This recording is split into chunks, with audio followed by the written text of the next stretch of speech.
is no place to escape to. This is the last podcast. On the left. That's when the cannibalism started. What was that?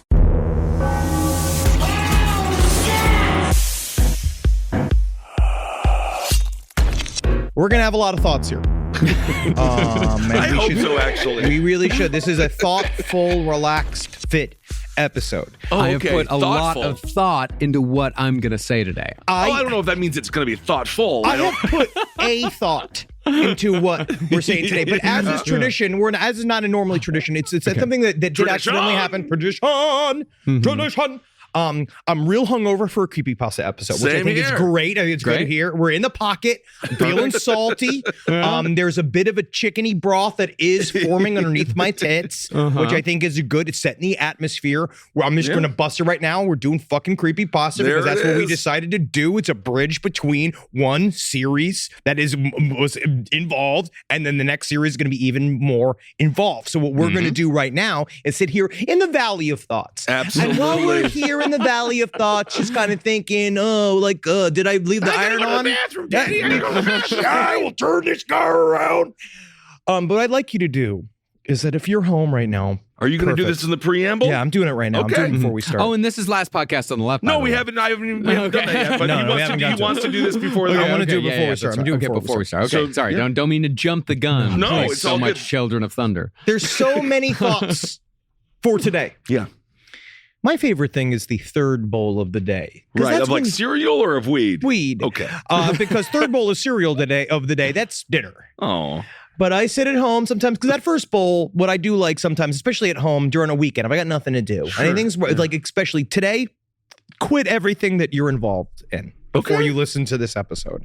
Unless you're a quit your surgeon job. and there's a need for an amputation that you did say you were going to do. Fuck them. That's not you. Okay. That person's not you. Okay? Take care of you today. All right? Fucking leave your husband. Okay. Before, walk in right now. I want you to walk in the other room. If your husband's in the other room, and you walk in the other room and be like, we are divorced for the next hour. Wow. Because I have to be single and alone with nothing else going on to listen to this episode. Because And you got to say we are divorced 3 times. I divorce you. I divorce you. I divorce you. You got to say it 3 times. That's how you break the marriage spell. Makes it legal. Okay, keep on guacking in the free world. People are about to go crazy out here. But I like to smoke my first bowl on a weekend, and that's when the dump comes, right? I take one big dump, and that's more about setting the tone, emptying out, getting clean. Okay. Second bowl is all for, I am on an hour 2 of a documentary about child murderers. I'm trying to get in the zone. Okay. And it's really finally by bowl 3 that you're properly scared of yourself. Right. And I think it's an important place to be in. Like last night, I'm pretty certain I saw a full apparition walk past me, behind me in the mirror. And I do believe, honestly, that it is not a ghost or anything like that. I believe it was a cloud in my brain that passed past my eyeballs. It could be. And I think that's where you need to be. Because the thoughts today are going to be so overboard. We're going to be so out of pocket that you're going to need to be there, scared of your own shoes. All right, to be able to handle everyone, welcome to the last podcast on the left. Hopefully you're aptly stoned. I am Ben, hanging out with Marcus and Henry. That's right, we're doing macabre macaroni, spooky spaghetti. Today it's all carbs. Oh, which isn't that the biggest fear of all? Why, man, I hate that. You know what's what happens? I got to earn my points. Absolutely. But guys, today's too, like, yes, we've said before, creepypastas, why are we doing this? All right. I will definitely say the quality of creepypasta not necessarily has gone up since we last did one. Well, I think we put this caveat on every episode that we do a creepypasta. I'll tell you this. I found a well of wonderful creepypasta from way back in the golden age between 2012 and 2014. So I've got some real dumb bullshit coming for y'all today. Mr. Parks, much like the girl from The Ring coming out of said well, soaking wet and ready to horrify us, would you like to begin? Please. I would love to begin with a story called Turbo Lovers. Yeah. I'm your turbo lover. turbo, good for NASCAR or F1 racing, but when it comes to sex, do you want a turbo lover? They call it a power bottom for a reason. Yes, this was submitted to a website called bogleach.com by a man who said that his name was Thomas F. Johnson, which is the most fake name I've ever heard in my life. Yes. Yes. He's the Canadian serial killer, that one man who put all the men in the flower pots. Oh, yes, indeed. yes, MacArthur, I believe. Yeah. The car's headlights illuminate the sign on the metal fence. I exit the car. The night is black and bone dry. Turbo lover. I walk along the fence to the place where the wires are frayed enough to call through. I see a few other cars as I do so. I smell the scent of oil and musk as I push myself through the frayed wires, along with a bit of blood. They are ready, and they are stirring.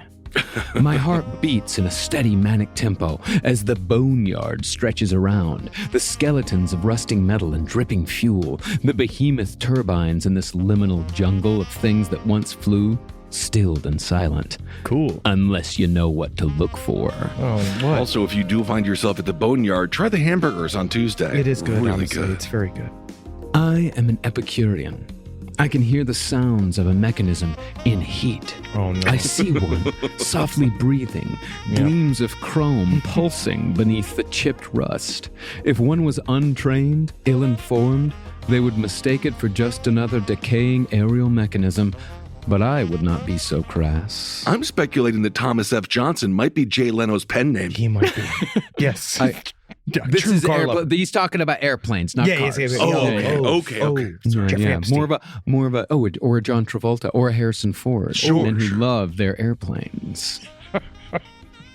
I enter them, and I feel their warmth amidst their pulsing corpus. That wet, oily heat, few sensations can surpass it. I make my entrance to the cockpit, and I see the patterned tangles of wire and oil, and a throne of flesh and steel. I enter the throne. It is enrapturous to see them awaken. I can feel the shudder of metal coming to life, sinuous forms moving and popping to life. I embrace the tendrils of wire and sinew as they enter me. I feel the oil enter me, enter them, enter us. Is this about Iron Man! Is this about 9/11? Sorta. What's going on? I can feel our sinuous merger of flesh and mechanism, the sleek form of the aerial predator ascending from crawling like beasts to waking like gods. It's cool. Our claws are shining, our teeth are sharp, oil drips down our curves, both shiny and corroded. I see others moving in the distance. I do not know who they are. You fucking planes too? Yeah, me too. Good to see you. I can't believe I haven't seen you before. It's kind of crazy, right? It's a small community. I do not know what brings them here. All I know is I must kill them. Whoa, wait, what, buddy? It's the plane I s- orgy, dude. What are you doing, man? I thought we were all chill here. Come on. I see them ascend as we do, and I see them shine as we do, as I rip into them in the glittered skies. We scream, we howl, we roar, as we fight and lust and, well, consume is such a coarse word for it. It is a thing far more beautiful, far too beautiful to ever want to stop. This is the first time I've ever wanted to have video content. Yeah, Because Marcus is so into this story. It's amazing. Have you ever taken another being's body into yours? No. Wrapped their machina into your systems as you eviscerate their tubes and wires and flesh with dazzling talons and let them sink and become as with you? No. It is exquisite. Okay. It is rapturous. Cool. It is unknown by others except us. You want a scone or something? You want me to warm that for you? and tear as beasts and gods wrapped by only the wind and our atavism. When the first dawn lights come, we know this must end. The metal skeletons drop from their rapture of the air as I descend with grace. They crawl off as we de-merge. They will be back next time, as will I think to myself as I am reborn from the mouth of the mechanism, oily and nude. I walk back to the car. There are none who will see me, and none who will know my pleasures. I see you, buddy, but it's cool. I was with you. You know, you saw me. I was the other guy humping the plane. Yeah, we're members of the short list of plane fuckers. You may think this may be my shame, my slavery, but it is the one time where life has true meaning. I hear the singular final howl as I walk away. Do not judge us for what we do, for you do not understand the truth of it. But on a night such as this, we invite you. Join us. Join with us. Join with them. Fuck the plane. I don't know, man. I'm not sure, dude. I just feel like if I was that junkyard owner, I'd be really pissed. Can you stop fucking all the spare parts. I definitely would rent it. I would say, hey, if you want to be doing this, I need to be making money off of this. Well, did you guys get the subtext that he had also turned into a dragon?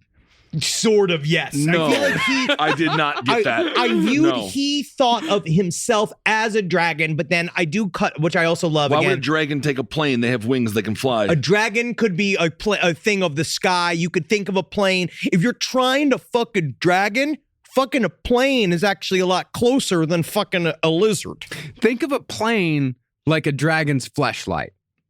Yep. You know, because they got wings, similar body structures.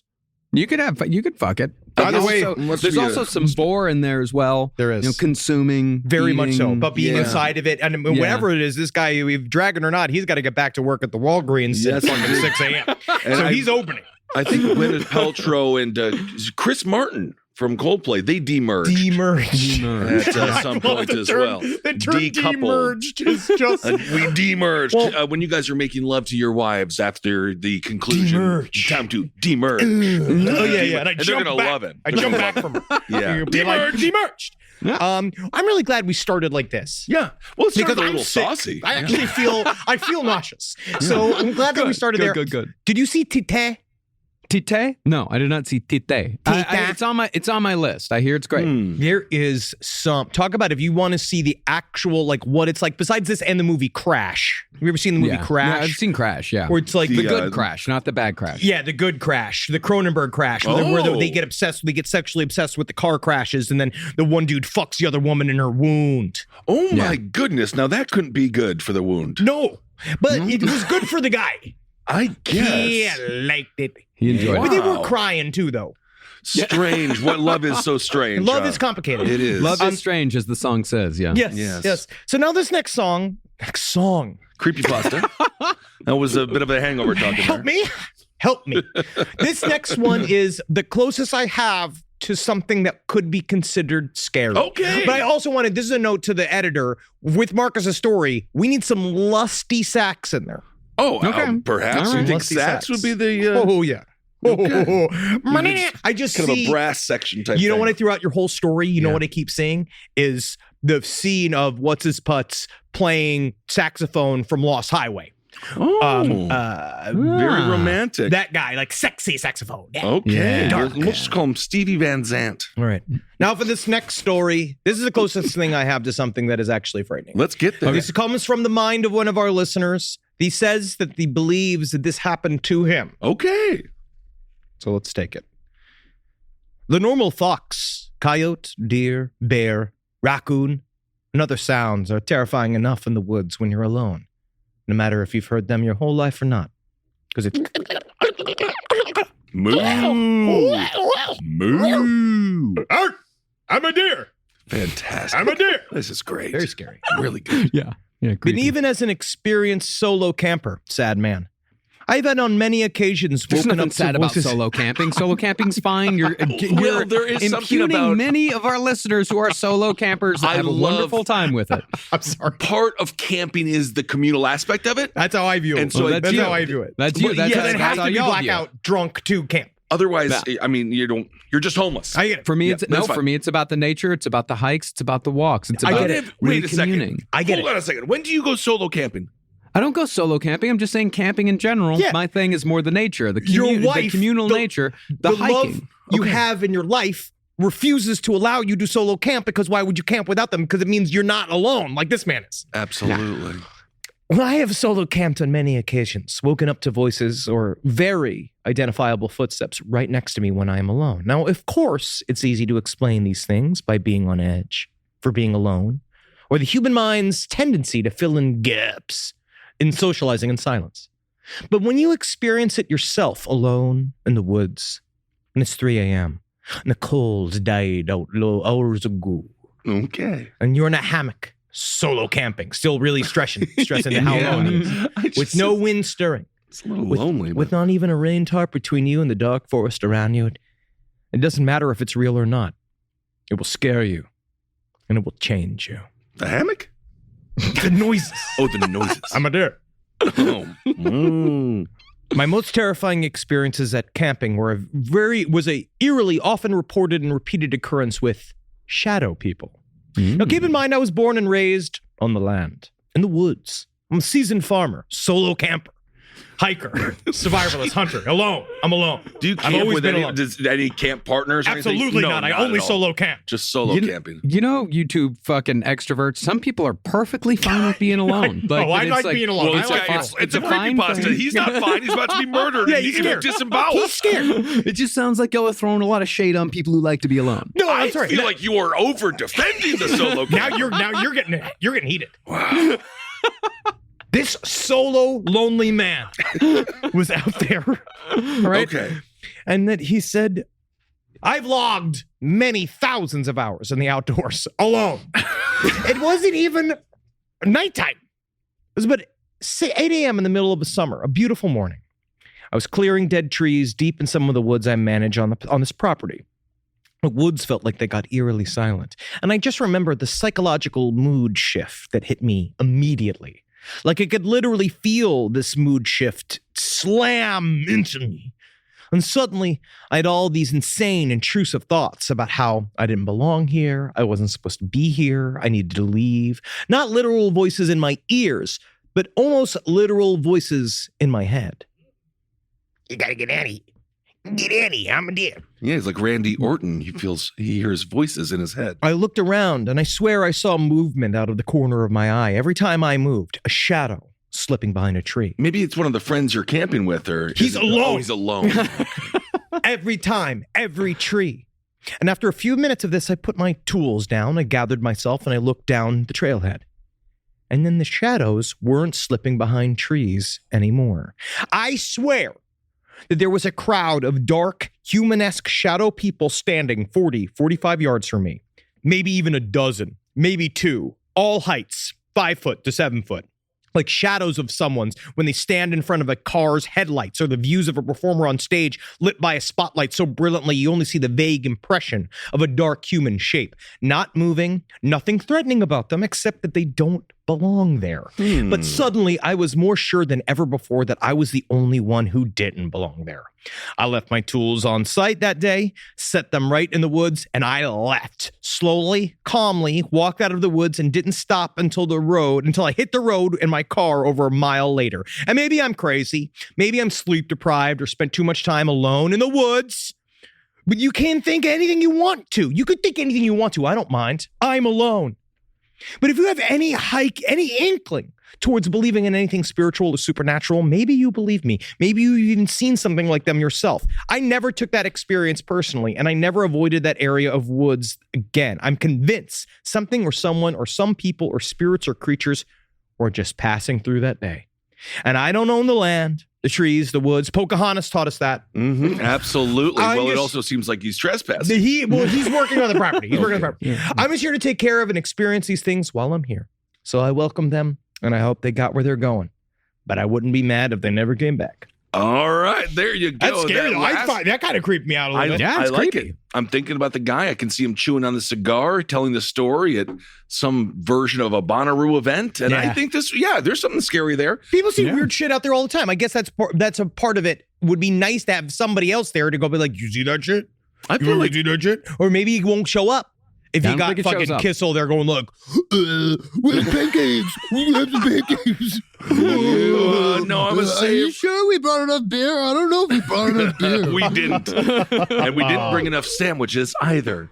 Well, I think that is just a fantastic story with the shadow people looking at this lonely man, almost like we look at a lonely shark in the aquarium. I wonder if they wondered why he was so alone. Because they had a bunch of friends. There was all the shadow people were there. And they were just like, look at that loser. Yeah, that's the thing about being alone is that other people just like show up.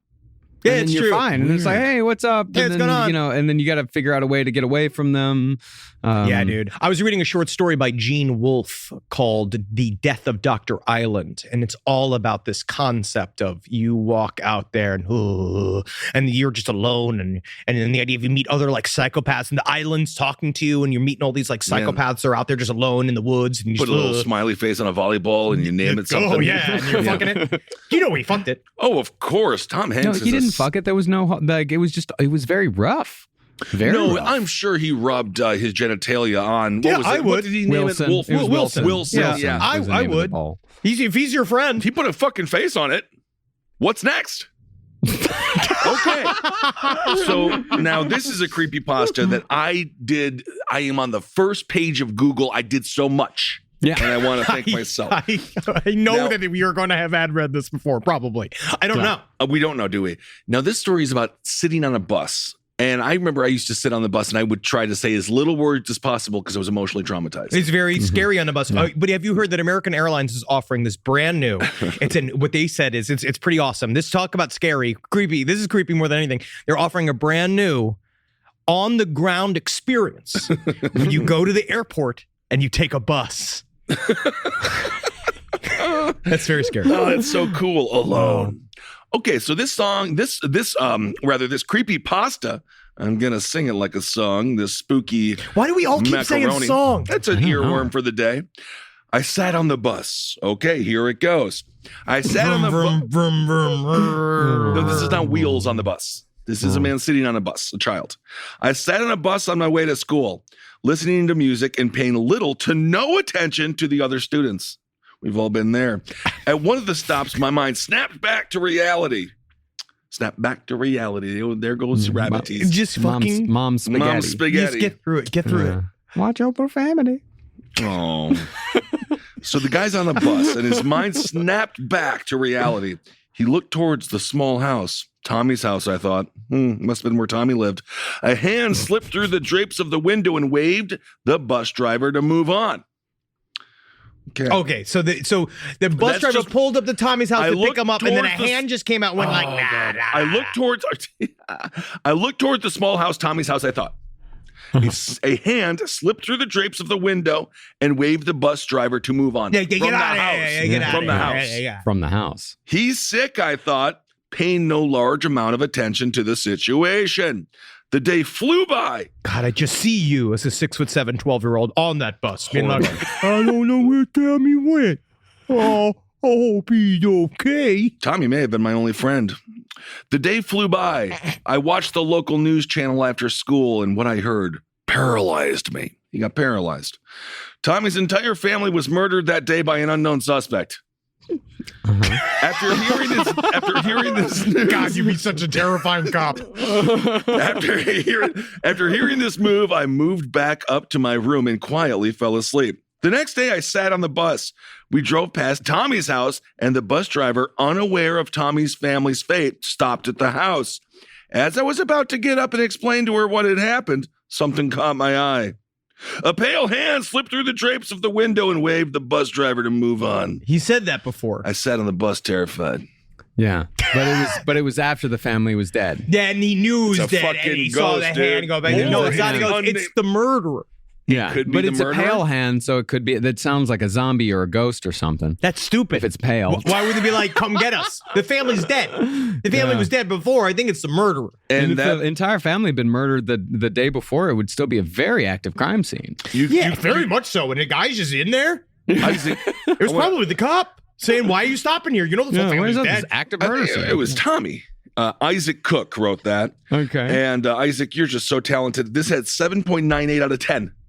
You know, I like though because it's a good. It's got a twist. It's got a twist. If you're reading it, and just reading it along, like I would imagine it's a lot creepier than Ben reading it. The his voice stammering, in my head is, like an old judge talking to his newly really revealed to be gay son. I watched the local news channel after school, and what I heard paralyzed. Tommy's entire family was murdered that day. What a fucking day. What a day. Yes, indeed. So either Tommy did it. Maybe Tommy did it. Maybe.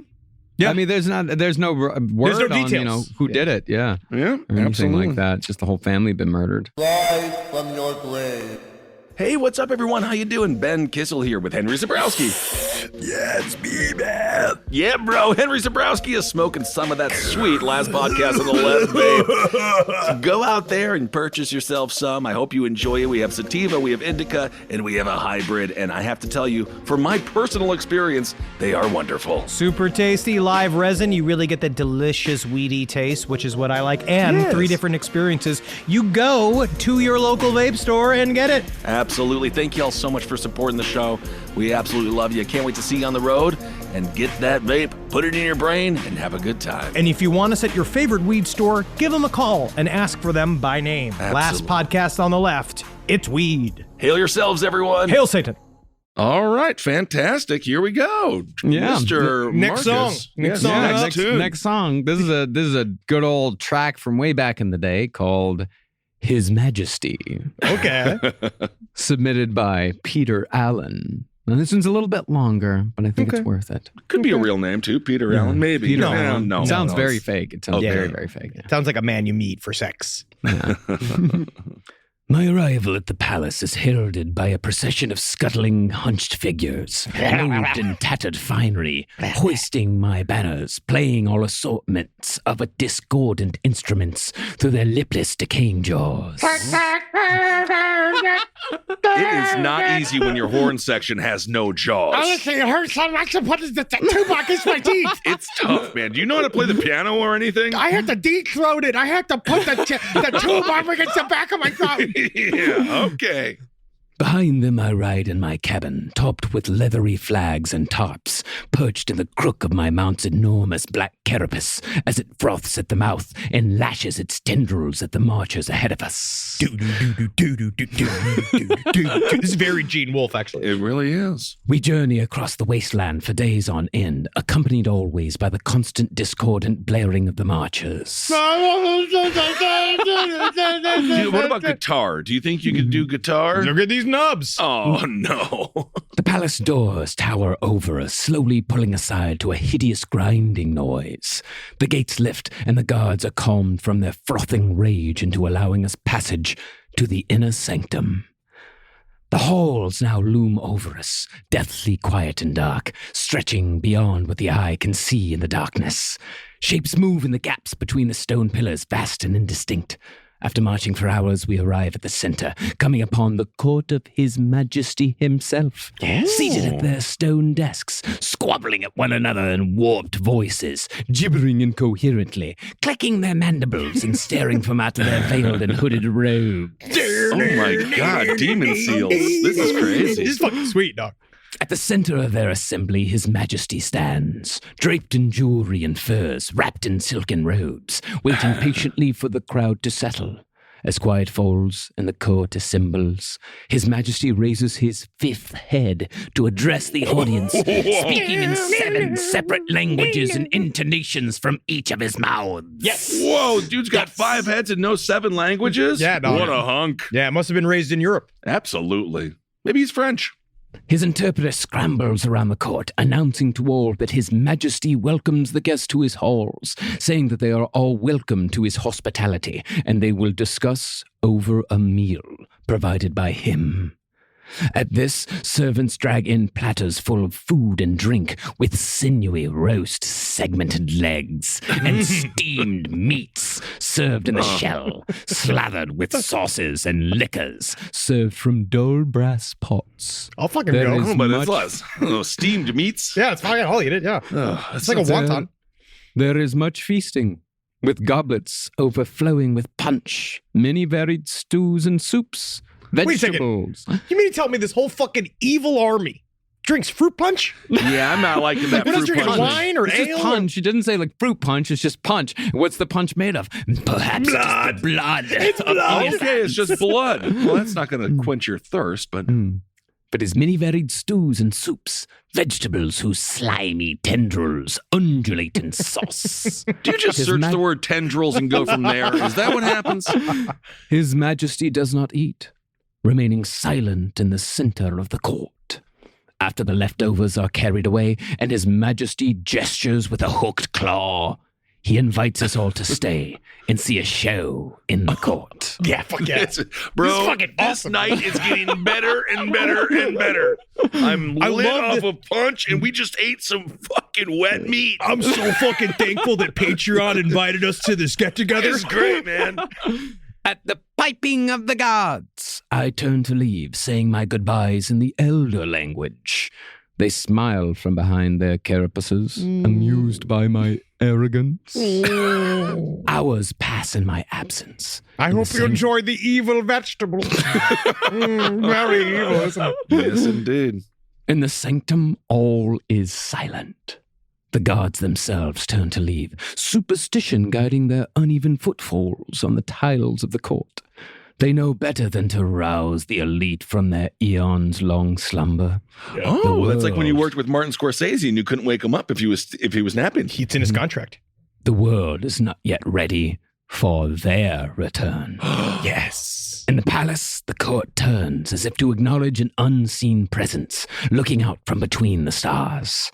His Majesty extends his 17th serrated pincher out of the ornate robe to signal the start of the show. That's a lot of sleeves. Okay, so he's got 5 heads and 17 pinchers. He's got many things. And so Holy we hell. don't know. As the audience, we are imagining he's a beast and we can't fathom this. And we're guests, so we can't be like, bro, No. you got a lot of heads. no, I dude. mean, like, sinew. exactly. I'm having a great time.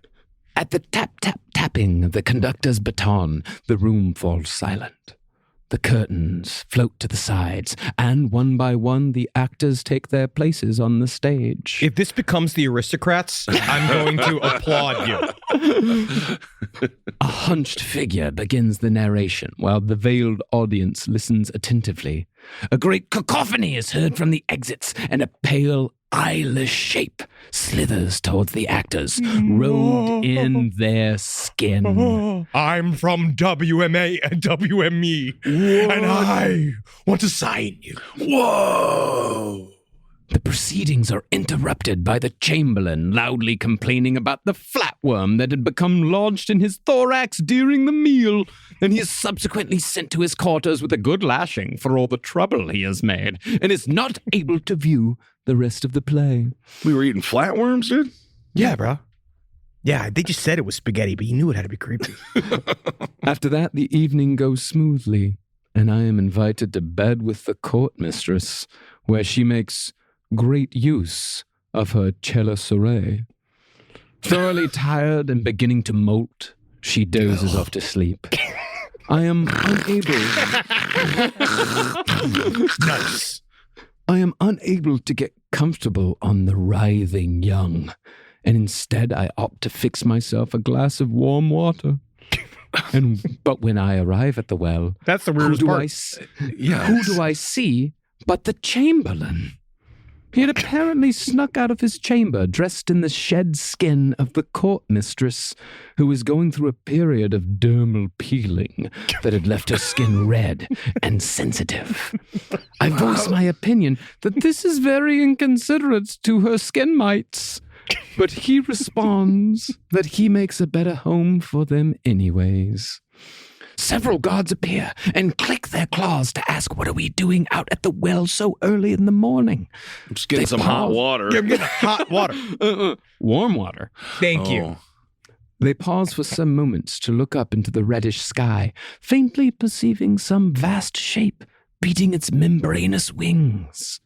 Shrieking across the dim cloud aether, its many claws and legs tucked tightly into its fleshy hide, it swoops down, sinking its sharp mandible spikes deep into the sinewy flesh of one of the gods. Oh, God, it's Ellen DeGeneres. Whoa! It carries the corpse aloft into the dark sky, from which it does not reemerge. The remaining guards, now greatly startled, retreat back into the palace. I look across the landscape, watching over the mountains formed over the bodies of the sleeping gods, seeing the deep red sunrise. I hold up my hands to block the light, forgetting again that I don't have any. I shut my eyes to the growing dawn, and the world turns red. Dude's got no hands. Just realized. How the hell does he forget that? He's confused. Wait. I'm working up to the ending. Yeah. They are rising again. We ruled now where they ruled once, and they will rule again where we rule now. They have stayed inactive for eons in their fortresses, safe from our rule. But now they awaken again. The cycle is repeating. Yeah, man, they're not going to lose to nub people, man. I mean, I don't understand.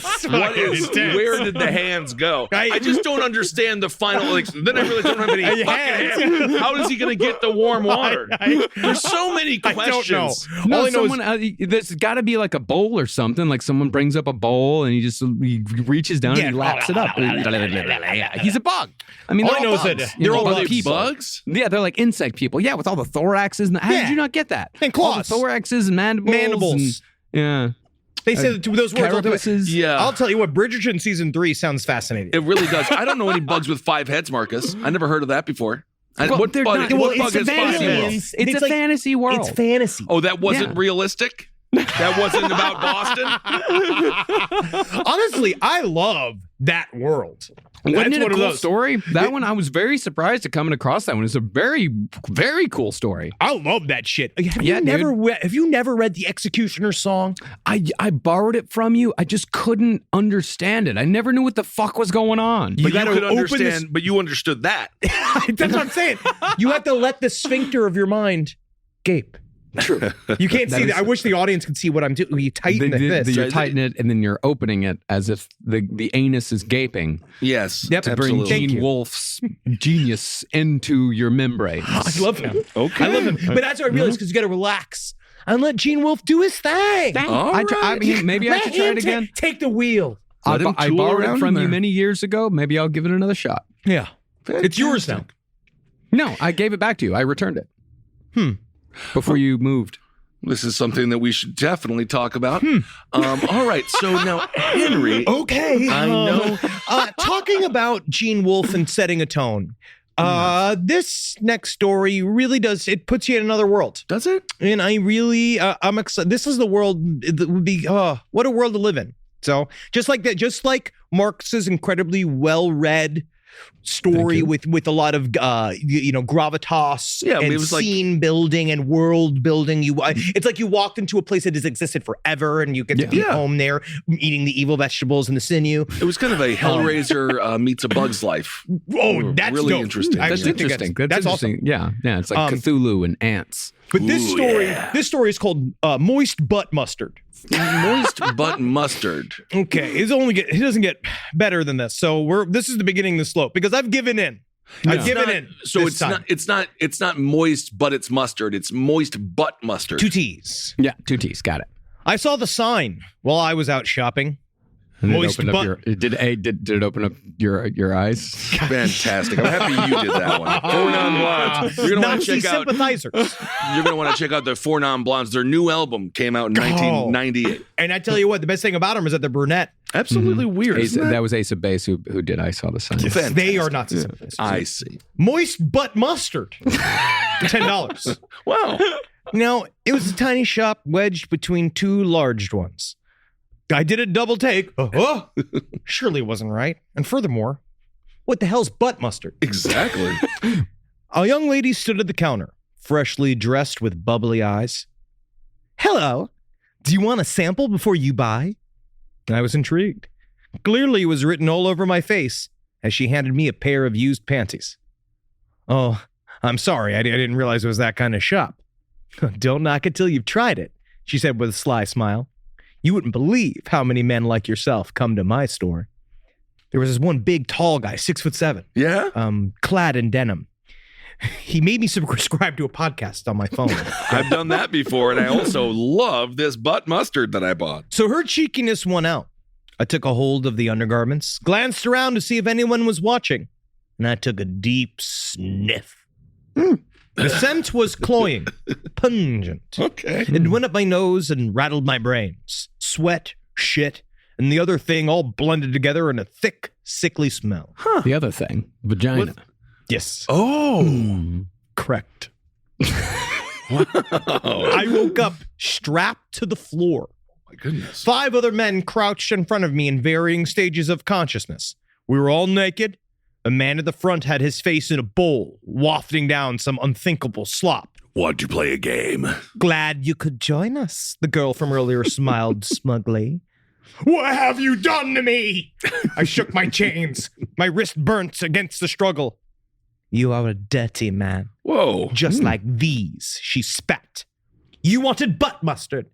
Now you have it. I was just interested in the product called butt mustard. Yeah, you thought it was a cute, fun, fake I thought thing. it was funny. Huh? No, you yeah. think it'd be like a gag, and it turned out it's just super hot mustard. You're wrong, you pervert. Okay. You condiment. I'm sorry. Pedophile. What? Bit of an entrapment situation, if you ask me. A little bit. A little bit. I'm not saying she's fair. I only This buy, is a I part only of the story. buy the oldest ketchup, and I say, is this barbecue sauce 18? That's what I would do. I don't. It's unbelievable. Just then the man at the front kneeled over and died. His butthole opened up and sprayed shit all down the line. Pieces of it hit me in the face. Bile rose up and added to the mess. You sicken me. All of you. Disgusting. Getting off on smelling a girl's used underwear. Please, I begged. I didn't know. That's what they all say. Okay, there's nothing wrong with that? Yeah. That's what they all say, Al. I didn't know, huh? You should know you should be, You should know where your food comes from. Yeah. That's what this is all about. right. Suddenly, my skin started to burn where the fasces had hit. Pieces of my face blistered and melted to the floor. The other men moaned. The guy behind the man at the front screamed to high heaven as his face peeled off. Shit covered him. Whoa. Blisters rose up like water balloons, each one swelling until they burst. I struggled again and found one of the chains coming loose. The blistered man, he kneeled over and he fucking died just as I managed to get one arm free. Oh my My goodness. skin was on fire, pain searing through my skin to the bones underneath. The third man succumbed, much like the others, skin melting off his body. I was lucky I didn't have the full impact. It took another second to break free. The lady didn't stop me as I ran away. She only laughed. Huh. I escaped into the night, pieces of skin flapping in the wind. If you see that sign and that woman, you steer clear. All right. So he's fine now. So this is just you stay clear of that. So it's a story. So it's a story with a moral. Okay. Yes, it's all about not succumbing But to now, the moist butt mustard curiosity. Like you just don't Curiosity. give in. Don't give in. Yeah, don't Hold give in. strong. Yeah. Just stay with your family. Yeah. Like That's think a about your strong wife. message, if you yeah. see the sign, you think about your wife. Think about your kids. Think about your face. he just saw the sign, but then she tortured him for it. Yeah, because she was looking for a condiment pervert. She was looking for one of you, Marcus, the glitter in his eyes, when he Yeah. was just like Yeah, well, sniffing I a mean- woman's panties. Like he was just like, yes. Yeah. Nothing wrong with that. No, especially if you purchase them, because that's capitalism. Again, you know. And that comes into your home. That is your item now. Unless you're the it's your pizza delivery piece. guy, Yeah. you're breaking into people's homes. Don't do that. Well, that's the bad part, is the breaking into homes. Exactly. The panties are the most innocent thing in all of this. Well, Yeah. I think she overreacted. No, She doesn't like guys that like panties. I just don't know what was in the butt mustard that made them pass out. Well, it made the man shit a poison. I mean, a bacterial poison. Was the butt mustard in the panties, or was the guy eating the butt mustard out of the bowl, which caused him Maybe to it was shit in a himself to death? sandwich. Maybe they should put it on a sandwich. You Is it know what? both? I feel like maybe this is only a second draft. And there wasn't a lot of, again, we didn't really see a lot of the A to Z there, Stu. We didn't see a lot of it there. So, who knows? I don't know. Maybe that's for you to not know. Maybe it's too subtle. Yeah. What was that story? Could be an Stu? unreliable narrator also. Well, you can He's only the one who wanted butt mustard. You can only do what they give you. You can only read what they give you. Stu, what was the book? Obviously, A to Z. Check out that series. I'm sure it's somewhere.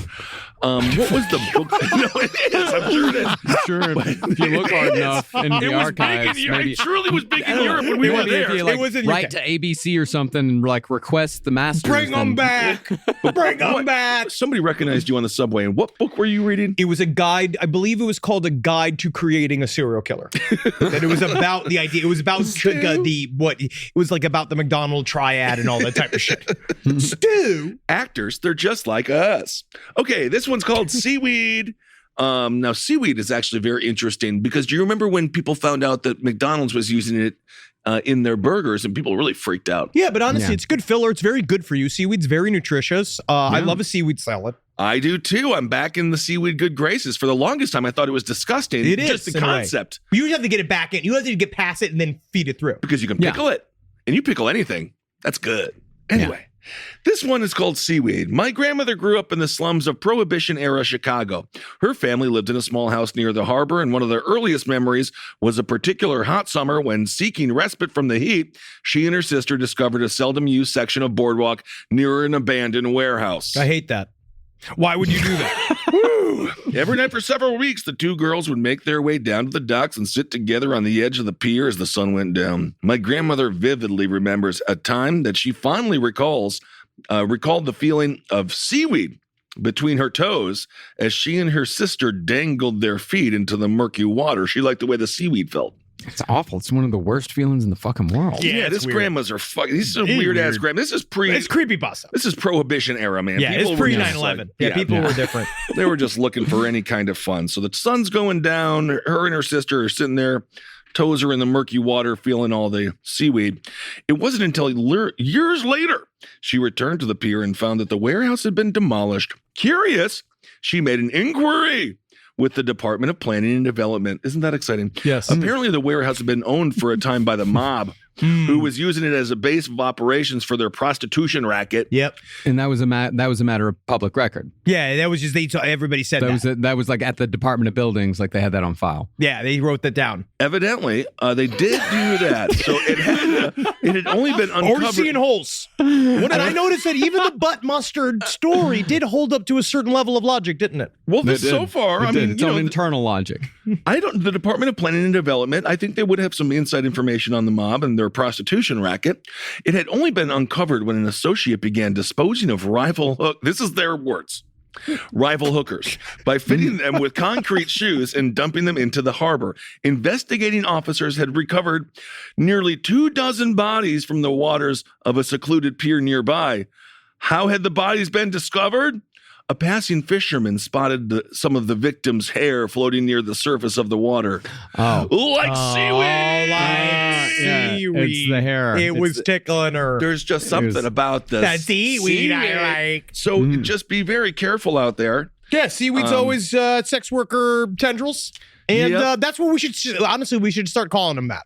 Sex worker tendrils. Yeah, it'd be also like that's the only way I'm referring it to now from now on. I don't care how many lifeguards I meet You or guys should make be- an alienate. You should be romantic and touch hair and say, it's like seaweed. Your hair's like seaweed. It's like seaweed. Put that Girls in a don't baby. like that. I bet Hair you like some seaweed? do. Yeah, if you said, "Hey, Carolina, how nice," be like, "Oh, Carolina, your hair's like seaweed today." I bet Do you you. think she'd like it? I think she would be confused. Yeah. And ask me, what do you mean by that? I don't understand. I find mostly the texture of seaweed to be disconcerting.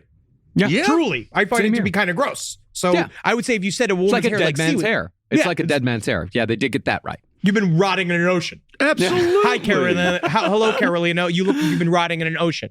Well, I mean, if that's not a euphemism for marriage, then I don't know what is. Whoa, wait now. No, Ours is a wow. garden. Ours is a well-tended garden. Yeah, that's right. Got all these carrots growing. Oh, yeah, I see those carrots. You know what kind. All right. My next story is called Toothache, submitted by Erickson Warren Coles. Jack lived his whole life as a badass. Oh, cool. Yeah, cool. Drinking, smoking, fighting, bucking. Whoa. Ever since he was 13. Jack wasn't even his real name. He may have been. was He may have molested. been raped. Yeah, it might have been molested. Statue. Yeah. Statue. Jack wasn't even his real name. He just thought John was too boring. Yeah. Now, Jack is unique. yeah. Okay. Now he was moving up. Jack was now Jack the Shark. Whoa. Cool. Okay. Okay. Jack the Shark loved to tease the ladies. I Right. won't bite was his standard opener. And cheesy as it was hard to not be drawn to that flashy, menacing grin. Later, he would offer them a chance to experience the thrill and danger of being eaten out by the shark. Whoa. Yeah. I that's guess he good. will bite. Whoa. My Okay. God. Well, not with the teeth. It's always nice when someone announces what they're not going to do, because then it means that they are thinking about doing it. I'm not going to kill you. Well, seems like you might want I'm to. not going to cut out your vagina and put it on my head. Wait a second. What? I'm a surgeon, he would say, Yeah. caressing the serrated edge of one of his many, many pearly whites. Bar fights, a thing of the past. You don't fuck with the shark. It might tear your throat out. Kind of a shame, really. Jack would love the chance to actually use them on someone. Still, extortion with a grimace? Now that was sweet. But tonight, Jack was alone. Make no mistake, extrovert though he may be, Jack was still treating himself. He was preparing a recent favorite, the steak sandwich. Ooh, okay. It's exactly what it sounds like. Yeah, it's a steak sandwich. It's his penis. Heat up know, a piece of cow and slap it on some bread. What, did you think Jack was going to be a pansy-ass vegan? Not with these teeth. Yeah, man. Hell no, man. Wait a second. I He's thought you too didn't cool. bite. That's a steak sandwich. Sitting down and salivating, Jack thought to take it slow and savor his meal. But he could never help himself. No, man. He rapidly lifted and took a bite. A big, big bite. Call me a shark, dude. Sounds I'm like my life. And swallowed it almost as fast. Oh. He's so cool. You should chew. This guy is cool, though. No one's too cool to not chew. Yeah, bro, he's too cool. That's how he eats. But something was wrong. Jack put the sandwich down and carefully probed the inside of his mouth. He had swallowed several of his teeth. Oh, my God. Fuck! He shouted. He scrambled out of his seat and made his way to the phone. Panic flashed through his mind. He couldn't lose his teeth. He absolutely fucking couldn't. Well, I mean, there's dental replacement programs He called now. the dentist. Okay. That's the first thing he did. Jack didn't finish his sandwich. He was too scared to take another bite. I would be. Yeah, I mean, he just lost a bunch of teeth biting into from it. a steak sandwich. Yeah, weird. After scheduling an appointment, he nervously nursed beers and watched the tube, finding it difficult to sleep. Eventually, sleep found him, passed out on the couch.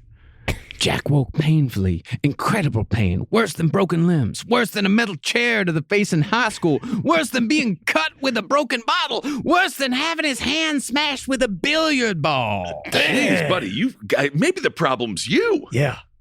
A hard man like Jack was not supposed to feel this kind of pain. He coughed and sputtered blood and vomit in between screams of agony as he clutched his stomach hunched over the table. It was warm. It was wet. Okay. Jack's screams turned to horror as he lifted his hand up and saw that it was covered with blood. Whoa. Something shot out his gut, eliciting a sharp shriek of pain, followed by several more. Jack counted 5 of his teeth, randomly flopping on the ground like Mexican jumping beans. Whoa. They were fucking too strong for his gut. I guess so. All he could do was scream. Whoa! That's how I would. First of all, I swallowed a bunch of my own teeth, which has got to be, that is a traumatic afternoon as it's it is. horrible. And then they're all going like, we're free. I would pick them up. Well, I just don't need my mouth to be directed by Sam Raimi. I don't need to have inanimate objects all of a sudden have personalities. Yeah, I don't want to. And now the teeth. Do the teeth have teeth when the teeth smile? I don't know. I Oh. don't want my teeth to turn into the bullets from Who Framed Roger Rabbit. No, of course That's not. how you know you've got a problem. Tarnation? What? Oh. A roast as dark as the night, Perfect for fueling the cryptid research and mad ravings required for your podcasting. Don't mind the red eyes. He's just trying to warn you of the bridge. The bridge. Finally, from the caffeine-addled brains of Spring Heel Jack Coffee and Last Podcast on the left, we bring you Mothman's Red Eye Blend. Yes, delicious Panama beans. Go to lastpodcastmerch.com to order yours today.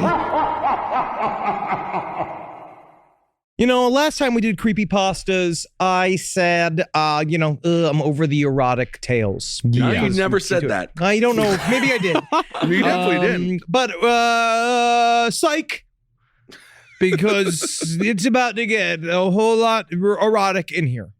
Okay. So hope you're all ready for it, because it's about to get the sexiest I've ever been. Okay. I'm going to make you fucking hard in the room with me. I can't wait. I'm going to make Marcus like a magician. We've been watching Alan Moore's BBC masterclass. Yeah, like, it's great. I'm using my words to change your life through the screen. Okay. You're 1,000 miles away from me. I'm going to make you hard from here. Oh, Okay. wow. I can touch you with my words from Right. here. I mean, Well, there's that's plenty of people that make me hard without me actually being in the same room with Now them. it's me. called Oh, it could be all pornography. Now it's Absolutely. me. Pornography can. I'm it's- doing it now.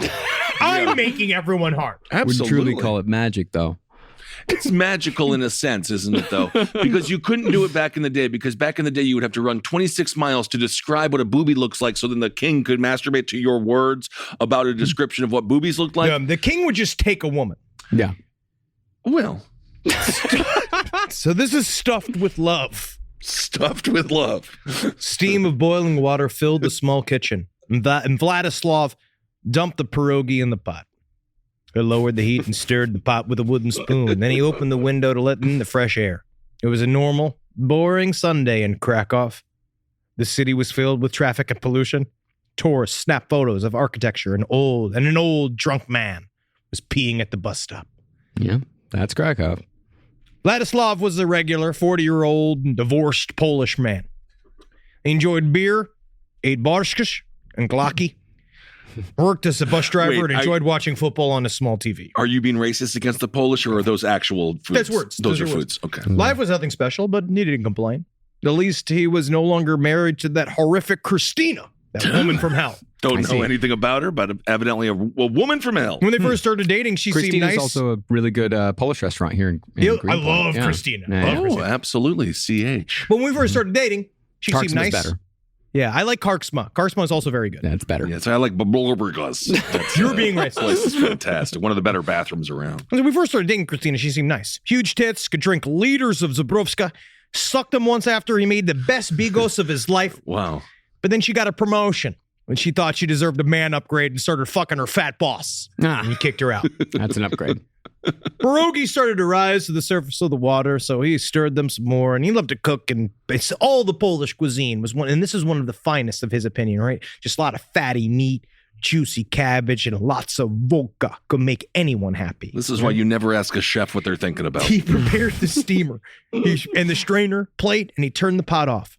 Pierogi smelled amazing. And after he got them on a plate, he poured a huge amount of caramelized onions with butter on top and a gallon of sour cream. Oh, this is truly actually almost getting me aroused. Yes, I I'm know, a me real too. food So I was about slut. to say, I'm waiting for the erotica. He got You it. didn't get it. Oh, he doesn't get it. Caramelized onions No, he doesn't and get the it. He sour doesn't get it. cream. He's out of this. He's out of this. He got a cold beer out of the fridge and he sat down to have his dinner. But before he could reach to the fork, he noticed it. The pierogies were staring at him. Now, he felt a rush of Wait, blood what? to his head, right? And he rubbed his eyes. Surely he must have been tired. Maybe it was too much TV. You always heard it could mess up his brain, but he figured it would only apply to young people. Sit in front of a computer for hours, playing those loud games. Not an old prick like him. But when he opened his eyes, he saw their little eyes. Their small, womanly eyes and pumped lips gazing at him. One of them sent a kiss. What the kurva? He screamed, almost falling off the chair. We sorry, mister, if we frighten you. Said one of the pierogi This is in amazing. a woman's voice. It was deep and sexy. Not slaw. Wow. Noticed he liked it. What the kurwa's happening? He asked, and he stared at his plate of now sentient food. Caramelized onions. Was he drunk? No way. He only had one beer. Right? And beer doesn't get you drunk. It's We know Polish that. sober, right? yeah. And he never took any drugs. Maybe somebody slipped him something. But then why? Why would they do that? There is no need to be afraid, Mr. Vladek, said the same pierog as before. We're here to help you. Help me? What? How? What? With what? What the girl? What's happening? Was he losing his mind? He never thought it would happen like this. He heard about people going crazy, shitting in stores and running naked through streets, but nobody told him about fucking food, talking to you when you were about to have a nice normal dinner. Absolutely, yeah. We're here to make... Especially a pierogi dinner. You feel like that's a really safe dinner. I mean, it survived war after war after war. No. Devastation. The pierogi is one of the more honest foods. Sometimes it sucks your dick. We're here to make you happy. We dumplings have a way of knowing when a Slavic man needs love, and we came to assist you. The dumpling smiled, and it seemed to smile with its whole tiny body. Vladislav's heart really started beating faster. How did they know? Was this really happening? He pinched his arm. Nothing changed. He jumped to the sink and he splashed his face with cold water. There is no need to hurt yourself, mister. You heard the pierogi say behind him. Just relax and let us work our doughy magic. Oh, my goodness. What do you mean? Oh, what do you want to do? The pierogi giggled. I want to sit on you. Oh, yeah, that's what they said. You just sit down, have a beer, and let your mind be open for the possibilities of unimaginable pleasures. It's a potato blowjob. Pierogi licked her plump lips. He did as they said. Yeah, that's what I would do. Of course. Sitting faintly on edge of a wooden chair, one by one, dumplings jumped from the wet plate onto his lap and began to unzip his pants. Oh, my goodness. Now, how do they do that? Wow, they're little dumpling hands. He whispered. He was like, "Oh, whoa, okay. Whoa. After all, this might be a dream, and why not see how it's going to end?" Sure, of course. Yeah. I mean, at this point, you might as well be rude. These warm little bodies of doughy dumplings, they felt amazing against his naked skin. He started to sweat. Pierogi pulled his limp penis from his polka-dotted underwear and started kissing and sucking it. It was the strangest sensation. So wrong. Yet so right. I don't.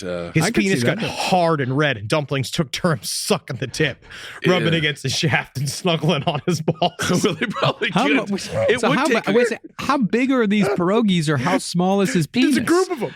Yeah, it takes a village because you can't deep throat. You can't. 6 pierogies could cover your dick if they're all working in unison. That's true. But how are they sucking his dick? Because otherwise, it's just more of like a pierogi job. They have little lips. I don't think that they're taking it all the way down the throat. Yeah, they're not. Yeah. He just says he sucked the tip. Just kind of kissing on it. Just sucking the tip. Okay, kissing. It's more like kissing a penis. Yeah. One slid between my cheeks, trying to lick the tame anus with its tiny little dumpling tongue. Well, that Vladek changed position to make it easier on the little thing. Okay. He felt absolute bliss go through him as the dumpling explored his erogenous regions meticulously. That makes sense. I can see that.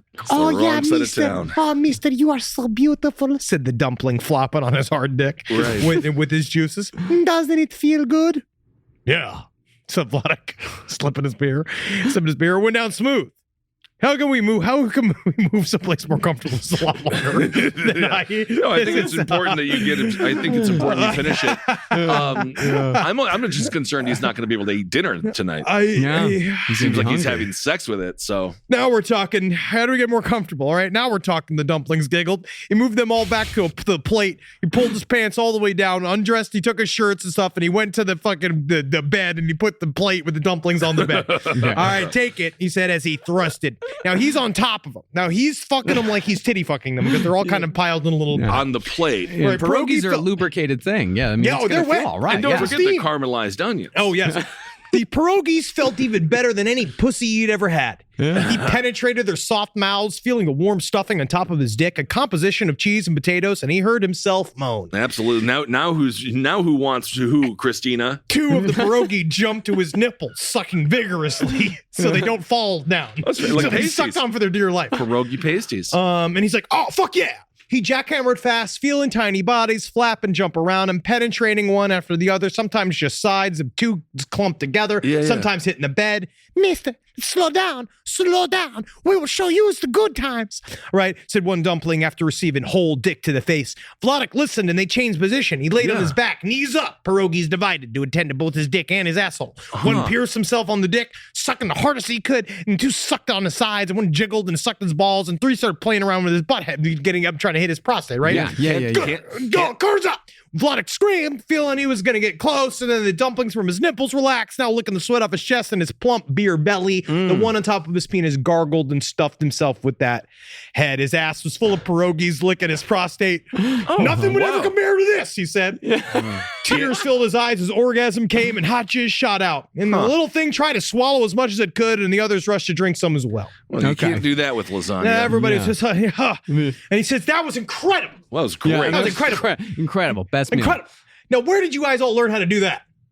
Long time ago. Yeah. All pierogi had sex with men before the meal. But the god Pirog got jealous and didn't want to share his mistresses with all Slavic The people. god pierogi? So, yes, ancient god of dumpling. So he locked us up in his sex dungeon and left you only with the sad, lifeless forms of these shells of the husk of Pirog. Only a few of us remain free, traveling the lands, looking for people in need of sexual adventure. Now that you are satisfied, we will discard our bodies for you to eat. And go on. So he's going to eat all of these cum-filled dumplings from his own thing. Yeah. And all the ones that were in it. How many were in his asshole? 5? I think there was a total of 5 and then 6 total pierogi. It was a healthy pierogi dinner. And before Vlada could say a word, little white round forms came out of the dumpling and drifted in the air. They looked like little fat fairies with big bellies and huge tits, clapping their tiny wings. They left a hazy white trail as they fled away, and Vlada breathed deeply. He smelled like flour. He was left alone with a full plate of all these dumpling skins, still warm. Vladislav ate them all, and they were delicious. Well, isn't that fantastic? So he did get to have the dinner. I thought he was going to ruin them with the thrusting and all the other stuff. Yeah, they were spirit animals. They were little creatures. Obviously, they come inside of it. They were the Hildefolk. That's one thing, right? Okay, so it's like, okay, you come inside of it, and then people eat it. Some people do this, right? Okay, whatever you want to do, I don't care. But when it comes to the thing eating his asshole, now those I would set that one aside. Wash him off. It's your shit. But that doesn't mean that's not. I actually looked up that you can because you can drink your own piss. It's your own stuff. You can actually, you don't want to eat your own shit, but you can accidentally, like if you shit in the same room as your toothbrush, you're getting your shit particles on your toothbrush and then you're putting it in your mouth. Yes, but it's you see the look on your face, Marcus. Did you just realize that? No, I knew that. I made peace with that fact a very long time ago. You look people's assholes. Yeah. Yes, but you don't eat the pierogi after it's been inside of your butt enough to massage your prostate. That's deep. Yeah. He's hungry. He's hungry. That was his dinner. He didn't ask to have his dick sucked and his asshole licked. No, he was trying to have dinner. That is true. And how did they retain their shape and consistency? They must be stronger than we give them credit for. One word. One word. Magic. I love it. All right. Well, this is I want to thank Jackie. Jackie has helped me curate some of this. Oh, that is. Okay. I'm sure she's thrilled with the association. So this one. Now, this is my last story. It says I'm calling to inform you. Now, this is going to take some character work. I can't wait to see you try. Huh? You do well. You do. You can do now. You're quite the thespian. Yeah. Hello. Okay. You playing your mom? No. Hello? That's... Hi, is this Karen Maitland? Speaking. Hi, I'm really sorry for calling so late. I just, I know your daughter. Is Anna okay? Oh, no, your other... I go to community college with Sarah. Oh, okay. Wow. Whereabouts are you? Chicago. It's it's a very dull conversation. Yeah, it is, right? I know, right? Whereabouts are you? Chicago. Yeah, you just repeated what I said, yeah. Huh. For your reaction, I'm guessing Sarah's always been a bit of a lone wolf character. Huh. Yeah, you can say that. But I mean, it's great to hear that she has friends out there. Can I ask what this is about? Well, I'm actually calling to ask if you've been in touch with Sarah recently. No, not really. She sort of broke off contact a while ago. I've always told her if she wanted to. I haven't changed my phone number just in case, but I think she's probably changed hers by now. Okay. I'm sorry. That gets better. I'm sorry. I feel like I'm in a conversation with my aunt. Yep. You know, we're like, I can't speak to you anymore. I'm sorry. That doesn't sound like her. Well, listen, I'm sorry to be the one to tell you this, but Sarah's been reported missing. Oh, okay. What? What do you mean missing? For how long? Almost 3 days. Wow. 3 days? Okay. I mean, what's happening? Are people looking for her? Well, that's the thing. I don't think they really are. I mean, she likes to keep to herself. So she didn't really have any close friends, and she was always sort of prone to absences. I mean, it's like no one noticed. I told the police, but they hardly looked into it. But she was always a little antisocial. That doesn't mean they don't have to. Listen, can you tell me the name of your campus? I'll fly over tonight. I can be there tomorrow morning. Sure. It's the Westgate campus. I was just calling to let you know, but it's honestly, it's really great to hear someone actually take this seriously. And then she says, of course. Thank you for telling me. I really appreciate it. No, honestly, it's me that should be thanking you. I've done this a few times before, but it isn't fun if no one cares. I'm sorry. What do you mean? Hello? What? Huh? So you're insinuating he killed her. Yep. Is it? And or is that another missing? Huh? Let me read the whole thing again. No. No, it's I think it's a bait. It's like a bait and switch. It's bait and switch. So he's calling an informer. He's the one that he made her missing. Yeah, I just kind of wanted to do that as a character work. Study. That's where it really was the most fascinating. Well, this is according to Lovelace. Here is a comment. Damn, I expected the mom to be a baddie. Nice twist. No. So that was good. That's really good. Robots 914 says, "Oh shit, it's Neon Tempo. Great job." And I really think this is really good. Well, it seems to be about a video game. Yeah. So that was the missing girl's mother. Jumpa And she says, didn't know which. But she already was. They were already estranged. Yeah, they didn't were like fucking strange. Sarah. That's right. No. Yeah, that's right. Jumpa lastly says, "Whoa, took me a second, but creeped me out when I finally got it." And then married to pizza. It's literally is married to pizza. She says, "I still don't get it." I like that. I appreciate that person because they walked away from it and they went like, huh, that was dumb, and then went, oh, whoa, whoa, it's him. I think it was him. I think it was him because he had tried this a series of times before. All right, Marcus. All right, this is my last story. It's called Dentist's Bane. Ooh, yeah, another teeth story. Well, that's the thing, is that this story is kind of a combination between my third story and my second story. Oh, it's got similar themes to both. I have actually had the past month horrible teeth dreams where my teeth are ripping themselves out of my anxiety. Face. That's anxiety. Yeah, pure anxiety, yeah. Fantastic. This is by Hisham H. Okay. I wake up. Something's not right. I realize my mouth is wide open, so I try to close it. I can't. Ooh. My face is numb. I'm drooling all over my pillow. I'm literally slack-jawed. Maybe I pressed down on a facial nerve or something, I think to myself. I get out of bed.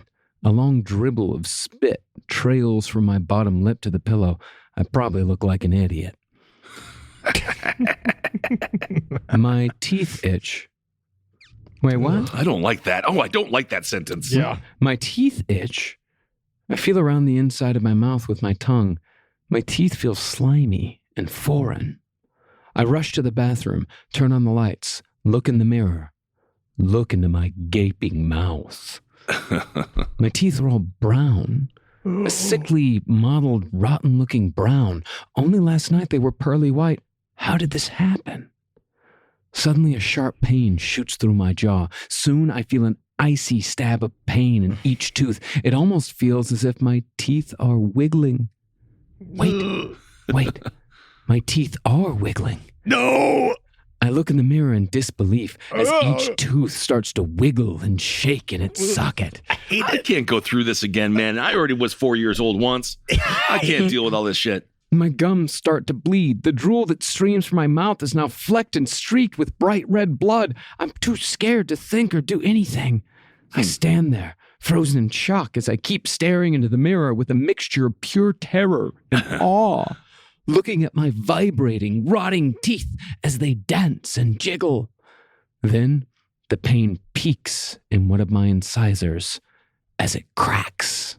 It sounds It like breaks open, revealing brownish mush and something else. I do have, these are my dreams. yeah, I've had these kinds of dreams. It's a PSA against chewing tobacco is what it is. Something that wiggles and falls to the sink. I take a closer look. It's some kind of insect, maybe only a centimeter long. It starts cleaning itself. Hey, you sucking your own dick there, or what are you doing? Yes. Okay. No, so lonely. So lonely being a toothworm. More stabs of pain as I feel molars and canines burst open like overripe fruit. I feel them wriggling inside my mouth. I always go camping alone. I never have friends. Yeah, never it's go sad. to dinner alone. He's always alone. It's a cute in a little hammock. bug hammock you have, though. I hack and cough, splattering the sink and mirror with gobs of brown goo and flecks of rotten enamel. And the little things continue to clean themselves like houseflies, rubbing their bodies with their hind legs and cleaning their heads with their forelegs, combing off the slime and gunk. Cool. And as they start crawling up the faucet and mirror to air out their wings, I see them clearly now. They're actually quite beautiful. They look like tiny, very skinny wasps. They have clear wings tinted pink. They have huge eyes, gleaming gold and red, and their heads are a milky white. Their antennae are black. Their thoraxes and slender abdomens are pale mauve. Dude, this guy's a bug fucker, man. Yeah. Some of them have what appears to be a long, thin, wire-like tail, metallic blue in color, and almost twice as long as the body. So I'm just kind of mad because you only think I'm beautiful when I'm wearing makeup. But when you Exactly. saw me when I woke up in the morning, that is me. I'd That is still the want to real fuck you. me. I would still want to have sex with you. Then it hits me. It really is hilarious. My laugh causes the little flying Jims to take off in a glittering cloud. I walk back to my bed, my ruined mouth dripping the rotted remains of my teeth and blood-stained saliva. I lift up my pillow.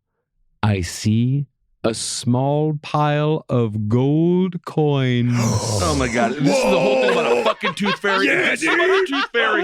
But I it's am metal, so dude. It's different. pissed. It's I'm fucking so metal pissed. tooth Tooth fairy, fairy, dude. bro. It's fucking Giger, dude. Yeah. Giger tooth fairy, man. He fucking got paid. He didn't even want to give away his teeth, but they fucking took his teeth and they fucking paid him for it, man. Yeah, it's fucking the ultimate arrangement, dog. And honestly, it's an abduction scenario. Now that I think about it, has there ever been, I know The Rock, who was in a movie, I think called The Tooth Fairy, but has there been a true horror movie based upon the phenomenon of the Tooth Fairy? I want to see, there must have been. Because there must have been. there needs to Because be if there isn't one. You know what is an unsung, it's not bad if you fucking are high as fuck?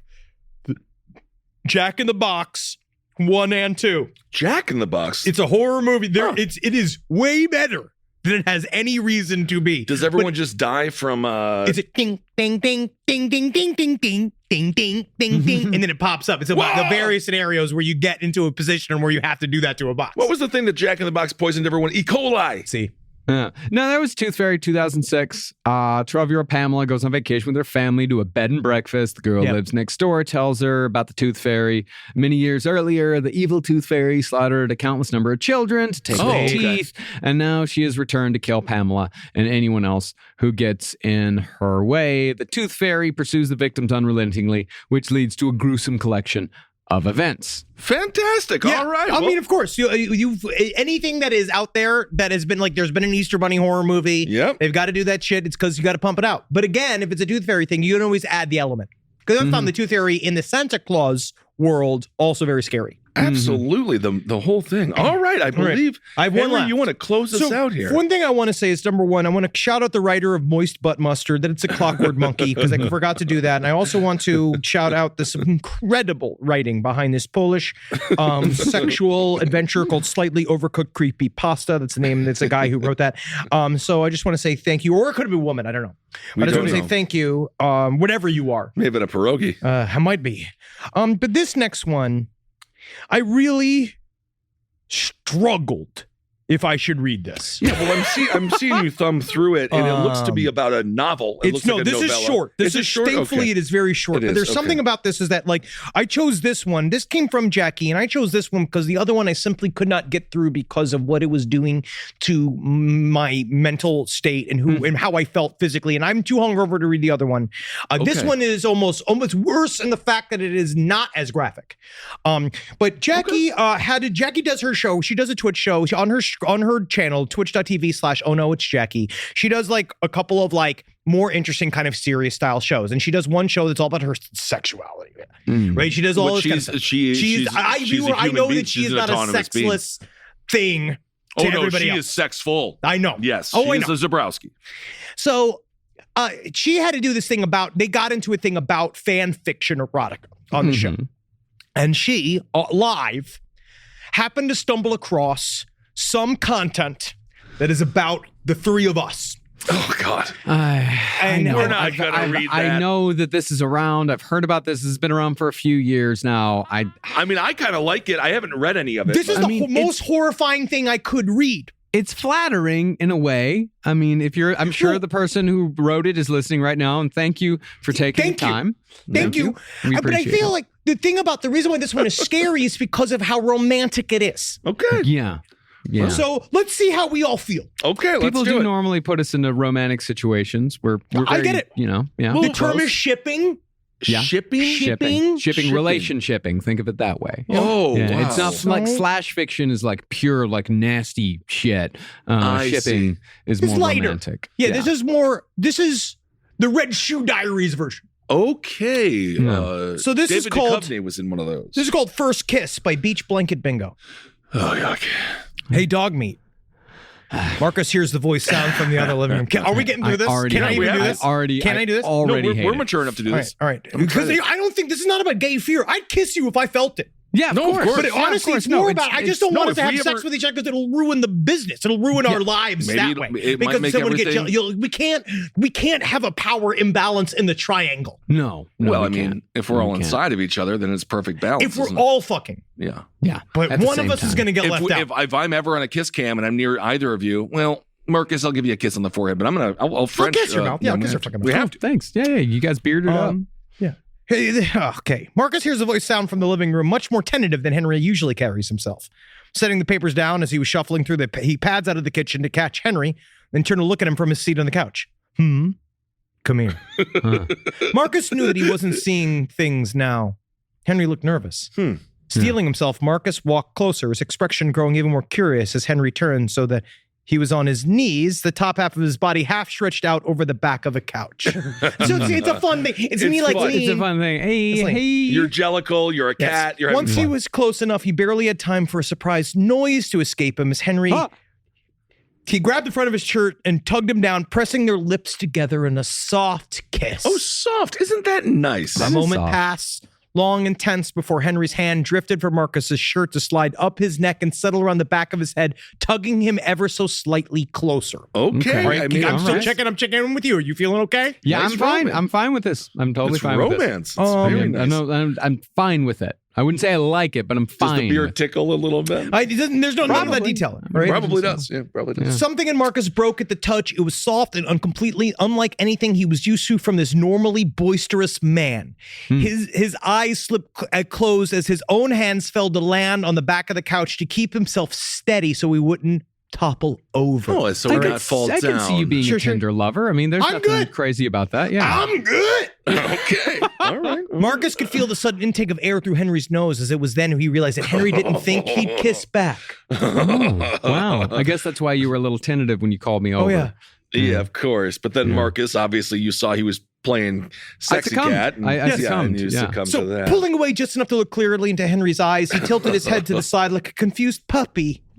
They were both inches away from each other, and they could feel their breaths from each other's lips, and Henry's hand still on Marcus's neck, his thumb kneading lightly into the muscles there. How did the Nicorette smell, Henry? Pungent. Pungent, okay. Hey, I've been off it for weeks, man. He's long okay. now. Right. What was that for? Marcus whispered, afraid to talk any louder and break the warmth spreading in his chest. He watched as he barely there blush bloomed on Henry's cheeks, almost hidden behind the man's beard. I was worried. He starts gazing, darting away just for a moment before coming back to land on Marcus again. But if I didn't do it now, I'd be too afraid to ever do it. Marcus could hear the slight waver in Henry's voice, the anxiety that he must have felt up to this point mounting, rising like a tidal wave. It's really nice that you were able to explore that side of you, though. Yeah. You're thinking about it, Marcus murmured, leaning forward, pressing his lips to Henry's again, eyes and closing them again once more. Don't think about it. Yeah, naturally. It's kind of got a catchphrase in there. All right. Well, I just am happy that you guys are having fun. I'm 180. That was fantastic. It was really good. Great job. You did wonderful. Yeah, that to your was really previous good. point, though, it would ruin the relationship. It would ruin the show because I'm a little pissed off I wasn't in the story. This is what I'm saying. So now you guys are out there kissing each other. You're flirting with Marcus, and then Marcus is like, yeah, I'm really into it. And then what, are you guys not even thinking about me? No. So fuck you guys. No, I mean, not really. But I mean, Ben, if you like, I do know that there is really nasty creepypasta with the third, I guess. Oh, that was the one really my nasty body, it felt like when someone says you can reject a liver. Yeah. Like when I read it, I was like, I cannot see this. Like I cannot see the words on the page. No. Well, I hope this actually kind of like, it's nice. Yeah. It was sweet. It's I hope sweet. everybody enjoyed this. But that's why creepypasta. I'm more scared. You know what's creepy about it is the vulnerability. Yeah. It really is. And isn't that the most sensuous thing of all? Scariest thing. It is. Sure. The precipice of love, the tentative, like little gasps of first two people trying to understand what they are and if this makes us new men or are we the same old men and we've always been this way. Yeah. Absolutely. Well, either way, I think it's fantastic, and I just think that's great. And thank you all so much for enjoying this macabre macaroni with us. And now, again, if you did divorce your husband, now you have to go back and you say, "We're married, we're married." And now you guys can go back to having your relationship. Of course, now that you're all horned up, please go have sex with each other. I want some Bigos. I kind of want a pierogi. Yeah. You should go to Karksma tonight. Actually, we probably will go to Karksma tonight. I was just thinking that. It was really good. I'll get myself some of that hunter stew, get myself the fucking meat, get the sampler platter. Sampler just platter. get fucking everything. So good. Get the fucking, The God, that kielbasa. big old, just fucking, I love their draft beer is also fantastic. The They have draft beer is great draft beer. amazing. So It's so good. Yeah, they got that God, I'm good hungry. Polish draft beer. I'm love starving, it. man. You got none of that shit here, man. Well, and I know you all are hungry for content. Check out our Patreon. Nice. It's fantastic. And thank you all so much for supporting that. And also Z2, the comic is out. Get out there, order purchase it. that. It's I not just out found out yet. It's not out yet, It's but still it's coming pre-ordered. out. It's It'll coming. be coming It's out soon. coming. And then Soul Plumber. Soul keep Plumber on, hardcover collection is also apparently going to be offered soon. Mm-hmm. I saw a notice for that. Yeah, that'll be soon. I don't know Soon. when. And speaking of Patreon, we had a great interview with PJ Holden, one of the amazing artists that worked on Soul Plumber. So check out that interview. And we have so many. If you want to hear two men get taught lessons, check it out. Yes, you guys will love seriously. And again, June 18th, we're going to be at the Ryman Theater in Nashville. All of LPN's going to be there. It's going to be a fun ass show. I can't wait to fucking do that and see. I don't know what the show's going to be. But it's gonna be a bit long. It's gonna be 3 hours, but you're gonna see everybody. So you roll in there, you're gonna settle up. You're gonna have an intermission, so you'll be able to go walk away and get more beers and come back. Also, it's gonna be a big old show. When it comes, this is a lesson that I think all of us have had to learn, both in our personal lives, and then when it comes to the audience. I got in text being like, "We're pre-partying at 8 a.m." You know, no need. So when you come to the Ryman, just get drunk, start drinking when the show starts, and then by the end of it, you'll be nice and loosey-goosey. 6 p.m. If you want to have a couple of beers, because if you pre-party at 12 hours before the show, you're going to end up being removed from the show. We have seen it happen from time to time again, and it's whether not people falling asleep or taking your shirt off and starting a fight. Yeah, or getting into a fight with a cop. There's many things, many bad ways that could end. We're getting back to being together. It's nice though, because they have that back, because for a while, even the audiences were kind of hesitant to even just be in the room. But now seeing people so comfortable enough that they can take off their shirts to fight the police. Honestly, we're back. We are back. Absolutely. We're in it. And by the way, the Soul Plumber hardcover will be coming out October 11th. Awesome. Fuck yeah. So look forward to that. Ooh, 20 days before our favorite holiday. Very good. October 31st. Good quick math. Thank you. July 4th, October 31st, my 2 favorite days. Yeah. All right, everyone. Thank you all so much for listening. Hail yourselves. Hail Satan. Oh, Helgeen. Magustalations, Oh God, everyone. I'm even sad that I read the first paragraph of that other erotic story. It's not good Yeah. for us to see. Yeah. It's like meeting your father in time travel. That's how I feel it. Like I disrupted something that I shouldn't have been a part of. Yeah, it's Yeah. for them. It's not for Yeah. us. Locking eyes with your sister at an orgy. Not Yeah. Oh, God. All right. Thank you. Fantastic.